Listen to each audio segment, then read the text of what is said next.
Greetings hobbyists, this is Artisans of All, and in this video we're going to have a look at how you can make your bevels look better.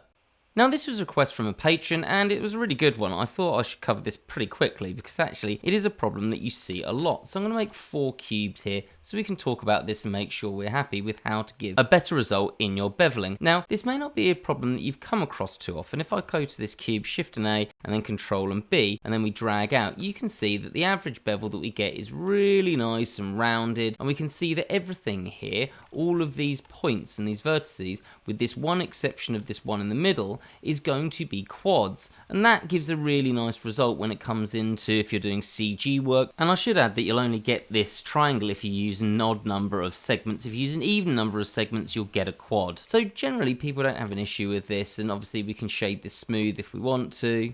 Though I have a tendency to keep things shaded flat because it means I can see how many edges there are and how angular this is going to look when I 3D print it. Now the problem comes if you come to this one, when we don't just have edges which are convex like we'd have on this shape. So I'm just going to Alt and W and use box cutter to just cut out, let's say, a box there. I have noticed that I keep having a problem with box cutter where this is basically so perfectly close to the edge that it causes an overlap. If you just press E, then you'll basically extrude upwards in the opposite direction as well once you're happy with that, and that's a way to solve this. So that's quite a nice thing to do. Hit enter and we've got that cut out, and I'm just gonna smart apply that with hard ops, though obviously you could do that with your modifier panel over here. So if we now come into this one, go into edge mode, A to select all of the edges and Control and B, you're going to see the issue that I'm talking about. So we get, again, on all of these convex edges, we get this really nice rounded shape. And then as soon as you look at these ones here, these convex edges, so you've got it here. In fact, it doesn't happen in all convex edges. So basically just something that's made up of only 2 edges, as this one would be here, is sort of where this happens. You'll notice that you get this horrible shape here.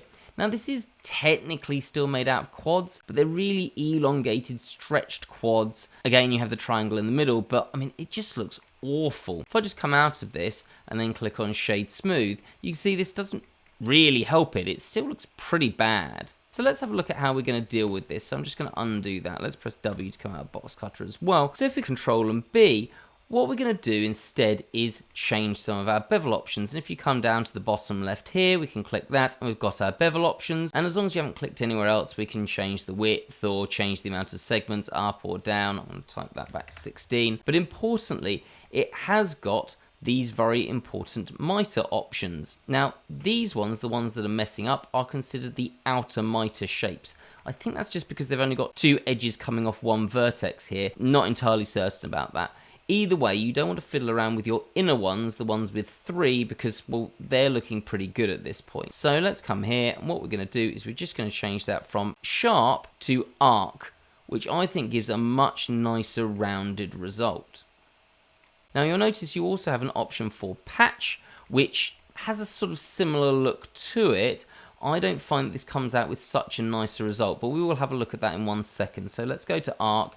Come there and you can see what this looks like, really nicely rounded. And if we go to Shade Smooth, you can see how nice this looks. Now let's just come over here and we'll just come here, add in a box, apply that, and then we'll do the other one here just so you can see it. So A for all of the edges, Control and B, and then we're going to change this from arc into patch. So that is another option here, and you get this. I don't think this looks quite as nice, so I'll leave that up to you. We do get a little bit of shading issues here, but I do want to emphasize that for 3D printing you won't see any of that. So for me, the arc option is always better. Now let's just undo that work on this one, and we're just going to have a quick look at one other thing we can do, because you don't have to just do this when you do a destructive method of beveling. If you come to your modifier panel here, add modifier and then bevel, let's up the segments to, let's say, 16 again, and then up the width a little bit. You can see that this has exactly the same issue that we've got here with this sharp method, and you can change that this way. If you go down to geometry, you get exactly the same options. You can change this to arc, and suddenly things look really nice. And obviously we have covered this before, but this is quite a nice option, because if you go to vertex mode, you can select a couple of vertices. Let's G and Z that up, and obviously the bevel will change with this, so you don't get any of those problems you do when doing something in a destructive manner. And if you don't want this working on every single edge, you can always do the things of coming in, selecting your edges that you do want, and doing the trick of coming in, adding a vertex group here, Let's just rename this something like Bevel.